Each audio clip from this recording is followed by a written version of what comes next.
How to delete Twitter or X tweet. Hi everyone, welcome to our channel. Let's begin. In this video, I'm going to guide you step by step on how you can delete your X tweets or previously known as Twitter tweets. First of all, you want to open the X application on your device and make sure to log into your account. Here, if you want to compose a tweet, you have to tap on the plus icon at the bottom right corner of your screen. From here, tap on Post. Now, compose your tweet. You can also add photos, GIFs, and much more in it.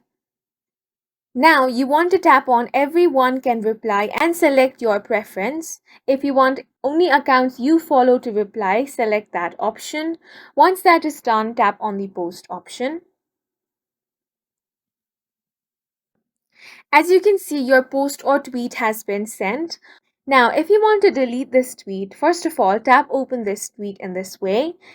Now tap on the three dots at the top of your screen. Here you have the option of delete post. Simply tap on that.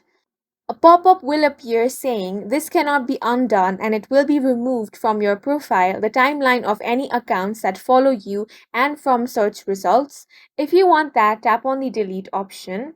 And that's it for this video. If you have any questions or confusions, do let us know on the comment section and don't forget to hit the like button and subscribe for more helpful tutorials.